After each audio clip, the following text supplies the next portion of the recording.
Bob, you believe that the human heart is represented in the Bible for a very broad purpose.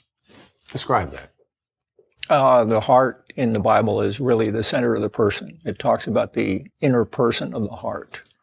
And talks about the heart as directing us. Such a passage is out of the heart full of the issues of life.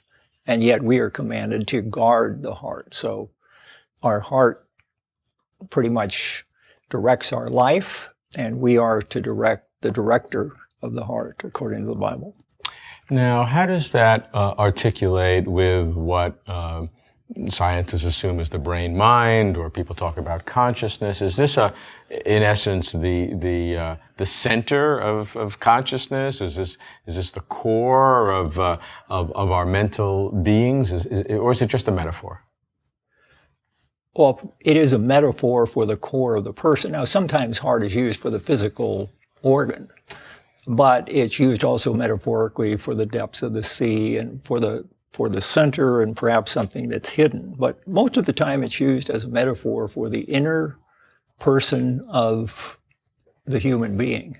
And what's interesting is, particularly in the Old Testament, there is no word for mind.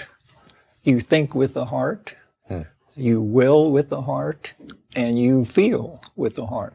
So they're all combined at that core in us. So in modern parlance, we use the word mind, and we use the consciousness. We have great discussions about this. But can we then, if we're looking for a biblical opinion on what we term mind or consciousness, can we look to what the Bible says about the heart to represent what we call the mind? Yes, you can. Now, in the New Testament, you do have the use of the Greek word nous for mind, because that was common in the Greek world. But when you look at the New Testament, you don't really believe any doctrine with your mind. It's still the heart. So the mind in the New Testament seems to be the thinking part of the heart. Okay, now, so the mind then becomes a subset of the heart, not the heart the subset of the mind. That's true. And we use the difference in common terminology. We'll say, I believe this in my heart. Yes. So we make a difference between whether we believe it in our mind or whether we believe it in our heart. Now, obviously, that's a metaphor of the depth to which we are really committed to something, whether we just have it as a theory, whether we're emotionally attached to it, and whether we're volitionally, whether we live. Yeah, mind would have a rationalistic, analytical, intellectual component. Yes. And when we say heart, it would have more of an emotional depth, I think is a good way to put it. The Old Testament uses the word heart for the mind and the emotion and will, but the predominant use is for the mind. And then secondarily for the will, or volition, and then only third, emotion. So that our common use of heart, or thought that heart connotes simply emotion, is not really biblical. Yeah, so every word takes on its own connotations and its own framework. So if we want to understand what the Bible means about human nature, and if we're using the word heart to exemplify the humanness, we really need to study that in depth. So let's develop that further. What else can we learn about what the teaching is about the heart, which is, in a sense, the core of human beings? Well, what's important, I think, is to realize that all of those are in there, and translations tend to, by virtue of the context, translate the Hebrew word for heart sometimes as mind, sometimes for some emotion.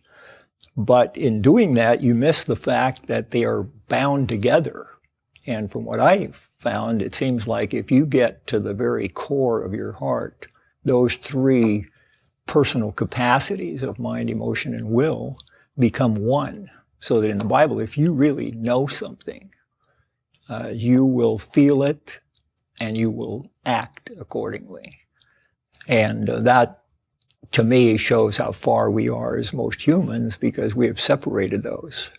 My wife has accused me of being cerebral sometimes, meaning I don't have any feelings, I guess.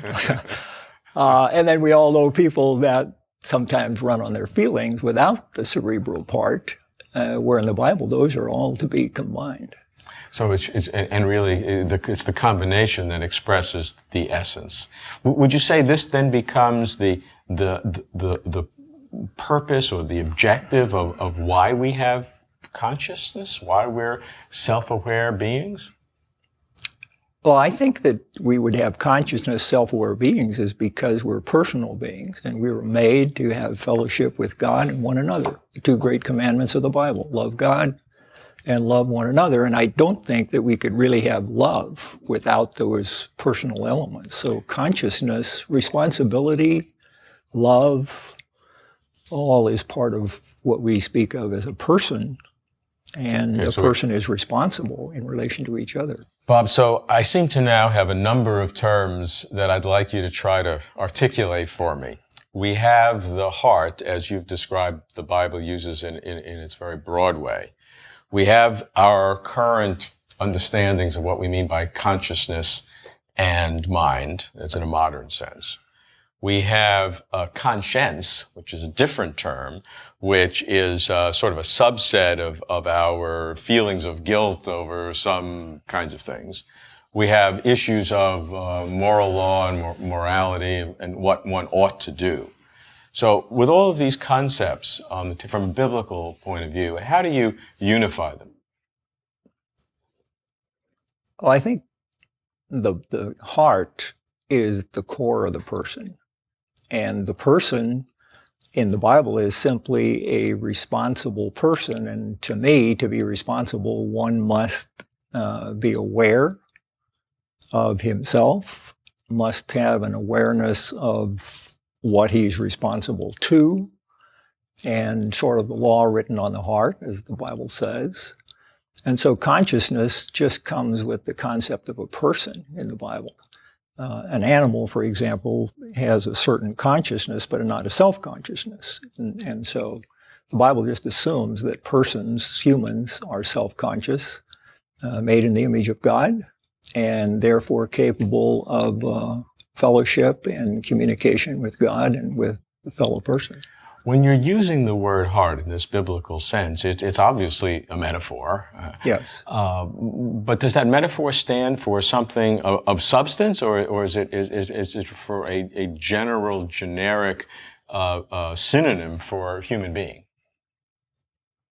Well, it would stand for the core of the human being, and then you have to ask what substance that is. I mean, if you would believe in an immortal soul, yes, is the heart then synonymous, identical with an immortal soul, or is it part of an immortal soul, or is it something the immortal soul, aspires to direct or improve? What's the relationship? Well, the heart, at least in some scholars that I tend to agree with, the heart is the core of the soul. In other words, the soul is really the person, particularly in the Old Testament. So many souls went somewhere. They're talking about so many persons. Well, that's a different use of the word soul. That's using the word soul as if it were a human being. If I said, here are 10 souls, here is 10 guys, that's using in that sense. But I'm talking about a literal immortal soul when we talk about an immaterial substance of some kind, which some people think is differentiated, some people is not differentiated. So is the heart like part of this soul? It's the core of the soul. But in a literal sense, in other words, if here's the soul. Oh, no. In a metaphorical sense, there's a core of this person. Okay. There's a depth of the person out of which he fundamentally lives. And interestingly, the Bible always talks about God finally looks at the heart of the person. That's what I mean. Okay. We can kid one another who we are from the outside, but you can't kid God because deep in us there is a core that inevitably shows, but we can hide it to some extent, you see. And so that all the Bible is saying in the heart is what the person really is in the depth of his being. And out of that flow his life.